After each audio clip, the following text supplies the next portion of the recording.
আসসালামু আলাইকুম রহমতুল্লাহ। হাইরে ফিল্ড মার্শাল আসিফ মনির, ইহাকেই বলে গোদের উপর বিস্ফোরা, ইহাকেই বলে ছেড়া দেমা কাইন্দাবাসী। আসিফ মনির পাকিস্তান বিধ্বস্ত, আসিফ মনির নাজেহাল, মানে পাকিস্তানের ফিল্ড মার্শাল আসিফ মনির একেবারে এখন গরম কড়ার উপর তক্ত পোষের উপর আছে মনে হয়, এরকম একটা অবস্থা। আপনারা জানেন পাকিস্তানের যে অঞ্চলটা, ইরানের যে অঞ্চলটা, ওই অঞ্চলের বেলুচিস্তান বিদ্রোহী গোষ্ঠী যারা আছে তারা পাকিস্তানের সরকারের উপর ক্ষিপ্ত খেপা।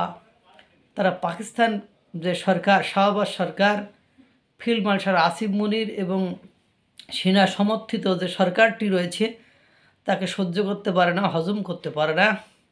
2 দিনে 28 থেকে মনে হয় 30 তারিখ পর্যন্ত, 30শে নভেম্বর, 2 দিনে 28 থেকে 29 বার বেলুচিস্তান ওখানে যে সেনাবাহিনী আছে তাদের উপরে 28 থেকে 29 বার আক্রমণ চালিয়েছে, হামলা চালিয়েছে।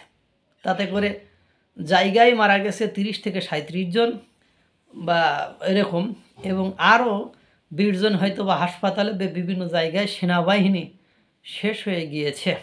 এদিকে আফগানিস্তান সীমান্তবর্তী অঞ্চলে আছে টিটিপি, তেহরিকি তালেবান পাকিস্তান।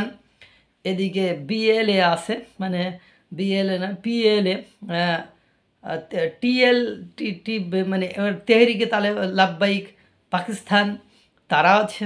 এদিকে আজাদ কাশ্মীর আছে, এদিকে হিন্দু প্রদেশ আছে, এদিকে ভারত আছে। মানে সব কিছু মিলায় ফিল্ড মার্শাল আসিফ মনিরের সংবিধান পরিবর্তন করে বিশাল ক্ষমতা দেওয়া হয়েছে। সেই ক্ষমতা তার জন্য এখন গোদের উপর বিস্ফোরা হয়ে দাঁড়িয়েছে।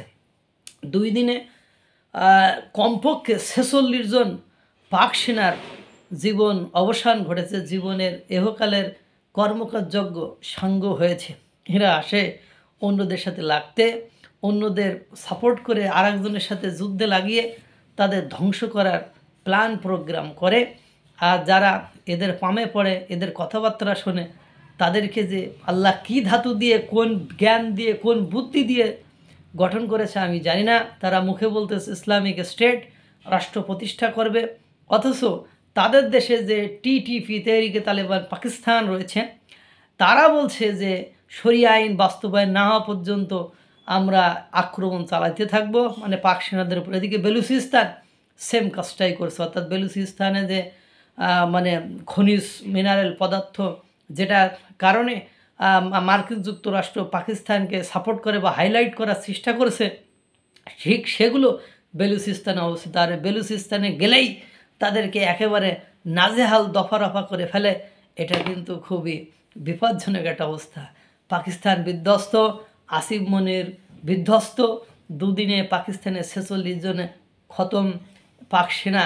এটাই হলো পাকিস্তানের বাস্তব চিত্র। আল্লাহ তাআলা সকলকে ভালো রাখুক, সুস্থ রাখুক। আসসালামু আলাইকুম ওয়া রাহমাতুল্লাহ।